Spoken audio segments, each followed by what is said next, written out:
খোলা আকাশ থেকে যেন আগুন ঝরছে, আর পিচের রাস্তা যেন তপ্ত করায়। খাখা রাস্তাঘাট, শপিং মল আর নগরীর জাঁকজমকপূর্ণ ব্যস্ততম বাণিজ্যিক কেন্দ্রগুলো। কোনো কোনো জায়গা দেখে তো মনে হয় পরিত্যক্ত ভুতুড়ে কোনো এলাকা, যা গত এক সপ্তাহে ইউরোপ জুড়ে বয়ে যাওয়া স্মরণকালের তীব্র দাবদাহের নিত্যদিনের দৃশ্য। জার্মানি, ফ্রান্স, ডেনমার্ক, চেক প্রজাতন্ত্র, সুইজারল্যান্ডে তীব্র তাপপ্রবাহ এরই মধ্যে ভেঙেছে আগের সব রেকর্ড। এখানেই শেষ নয়, শিউরে ওঠার মতো আরও ভয়াবহ খবর দিয়েছে ফ্রান্সের স্বাস্থ্য মন্ত্রণালয়। জানানো হয়েছে গত এক সপ্তাহে শুধু ফ্রান্সেই মারা গেছেন স্বাভাবিক সময়ের তুলনায় ১,০০০-এর বেশি মানুষ, যাদের ৮৫%-এরই বয়স ৬৫-র বেশি। আবহাওয়ার এই রুদ্ররূপের তেজে স্পেনে প্রাণহানির সংখ্যা ৩ শতাধিক, যেখানে মাত্র ৪ দিনে মৃত্যু ২০০ ছাড়িয়েছে। সবচেয়ে নাজুক দশা ফ্রান্সের রাজধানী প্যারিস ও আশেপাশের এলাকায়। জরুরি প্রয়োজন বা কর্মস্থলে যাওয়া ছাড়া ঘরের বাইরে পা পড়ছে না প্রায় কারোই। দর্শনার্থীদের জন্য বন্ধ আইফেল টাওয়ার, লুভর মিউজিয়াম সহ বেশিরভাগ পর্যটন কেন্দ্রের দরজা। বিভিন্ন স্থানে খোলা হয়েছে কুলিং স্টেশন। গরমে স্বস্তির আশায় ভিড় বেড়েছে পানির ফোয়ারা আর জলাধারের আশেপাশে। দাবদাহে জার্মানির অবস্থাও নাজেহাল। স্যাক্সনি আনহাল্ট অঞ্চলে তাপমাত্রা ৪২ ডিগ্রি সেলসিয়াসের রেকর্ড ছুঁই। এতে সবচেয়ে দুর্ভোগে বয়স্ক আর শিশুরা। সহ্যের বাইরে চলে যাচ্ছে অসুস্থদের শারীরিক জটিলতা।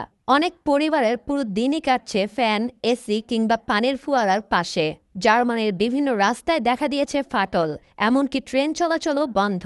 নগরবাসীকে কিছুটা স্বস্তি দিতে বার্লিনে জলকামান দিয়ে পানি ছিটিয়েছে পুলিশ। ডেনমার্কে ১৮৭৪ সালে আবহাওয়া পরিমাপ শুরু হওয়ার পর এটি সর্বোচ্চ তাপমাত্রার রেকর্ড। ইতিহাসের উষ্ণতম দিনের তিক্ত অভিজ্ঞতা নিয়েছে চেক প্রজাতন্ত্রবাসীরা।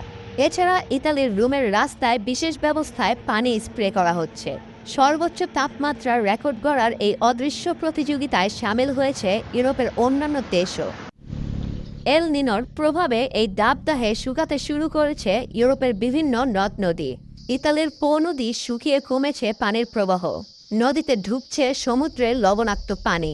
এতে মিঠা পানির সংকটে হুমকির মুখে কৃষিখাত। তীব্র তাপপ্রবাহের কুপ্রভাব পড়েছে বিদ্যুৎ উৎপাদনেও। হাঙ্গেরিতে দানিউব নদীর পানি গরম হয়ে উঠায় পাক্স পারমাণবিক বিদ্যুৎ কেন্দ্রের একটি রিঅ্যাক্টরের উৎপাদন কমেছে। একই কারণে সাময়িক বন্ধ সুইজারল্যান্ডের বেজনাও পারমাণবিক কেন্দ্র। আবহাওয়াবিদরা জানিয়েছেন গ্রিক বর্ণ ওমেগার আকৃতির উচ্চচাপ বলয় বা ওমেগা ব্লক সৃষ্টি হওয়ায় গরম বাতাস দীর্ঘ সময় ধরে ইউরোপে আটকে আছে। এ কারণেই এবারের তাপমাত্রা মৌসুমের স্বাভাবিক গড়ের তুলনায় অনেক বেশি। extreme weather events omega block আবহাওয়ার ধরনেই এত তীব্র তাপ প্রবাহের কারণ, যা ইউরোপের তাপ প্রবাহের ক্ষেত্রে খুবই সাধারণ। যেমনটা আমি আগেই বলেছি, আমরা উচ্চ তাপমাত্রার যে পূর্বাভাস দিয়েছি, এবার তার থেকেও বেশি তাপে পুড়ছে ইউরোপ। মানব সৃষ্ট জলবায়ু পরিবর্তনের কারণেই এমনটা হয়েছে। would have been the case. স্বস্তির পূর্বাভাসও দিয়েছেন আবহাওয়াবিদরা। তাদের মতে এ সপ্তাহের শেষে ধীরে ধীরে কমতে পারে অসহনীয় এই দাবদাহ। সাক্ষাৎ হতে পারে বজ্রসহ বৃষ্টির সাথে।